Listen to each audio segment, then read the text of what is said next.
ওই গোয়ালঘর থেকে নাকি আর 100 ফেন্সিডিল হারাই গেছে। এইটাকে সন্দেহ করে আমার একটা মাদকের টাকাকে কেন্দ্র করে বাড়িতে আগুন দেওয়ার অভিযোগ উঠেছে শিবিরের সাবেক সভাপতি ও জামাতের অঙ্গ সংগঠন টংভা ইউনিয়ন শ্রমিক কল্যাণ ফেডারেশনের সভাপতি আশরাফুজ্জামানের বিরুদ্ধে।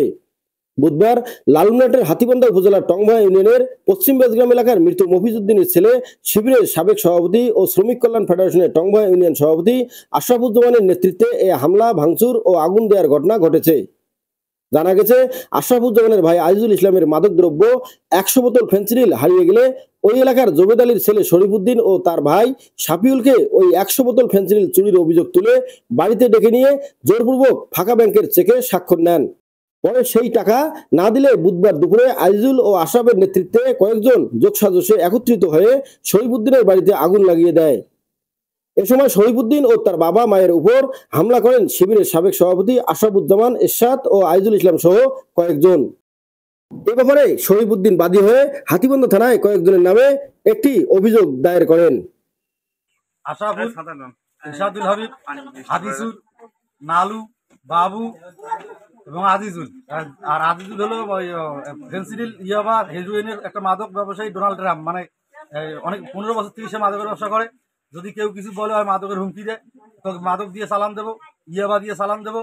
আমাকে নালুর বাড়িতে নিয়ে যা বান্দি রাখিয়া আমাকে হিরোইন বেকড়াইছে, 200 ইয়াবা বেকড়াইছে, আমাকে সালাম দিবে, অমুক ফোন দেয়। আবার ওর বাড়িতে নাকি 100 ফেন্সিডিল ছিল ওর গোয়াল ঘরেতে। ওই গোয়াল ঘর থেকে নাকি আর 100 ফেন্সিডিল হারাই গেছে। এইটাকে সন্দেহ করে আমার একটা ব্ল্যাঙ্ক চেক আমার বান্দি রাখিয়ে ব্ল্যাঙ্ক চেক নিছে। এই ব্ল্যাঙ্ক চেককে কেন্দ্র করে আজকে এই পর্যন্ত মারামারি। যখন আমি টাকা দিতে পারি নাই, আমি কোথায় পাবো টাকা? আমার হুমকি দেয়, তোকে চালান দেবো। যখন দিতে পারি নাই, আজকে ডেট দিয়েছিলাম, ডেট অনুযায়ী পার হয়েছে। আজকে যখন আসিয়া আমার মসজিদের সামনে একটা মারামারি হয়েছে প্রথমে। আবার আসিয়া ওরা ভাই আসিয়ে শিবিরের ছেলে ফেলে আসিয়ে ঘর বাড়ি সব ভাঙি দেয়। শিবির হলো আশরাফুল, ইরশাদুল, হাদিসুল, তারপরে নালু, বাবু, এরা সব ওই শিবিরের। তার মানে এই বাড়ি ভাঙার কারণটা কি? তাহলে বাড়ি ভাঙার কারণটা হলো আপনার ওই মাদককে কেন্দ্র করে, ওই মাদকের কারণ নিয়ে ডাঙানাগি নিয়ে আজকে ওরা বাড়ি পর্যন্ত আসিয়ে আমার বাড়ি ভাঙিয়ে দিয়ে গেল। আবার বলতেছে মেডিকেল গেলে মেডিকেলে ধরবে, কোন বেড়া এসে আসুক, এ ঠেকায় আমি দেখবো। আমি শিবিরের সভাপতি, এরকম গরম দেখাচ্ছে। ডাঙানাগি হল, মীমাংসা হল, ওরা বাড়ির সাথে আরো আসছে, শিবিরের ছেলে ফেলে ধরিয়ে আসছে, জামাতের ছেলে ফেলে ধরিয়ে আসিয়া বাড়ি ঘর দেখো তো ভাঙচুর করে কি করছে, আগুন লাগে, তাও আগুন লাগে দেয়, তাও আমার ডাঙ্গায়, তাও মারে, তাও আগুন লাগে দেয়।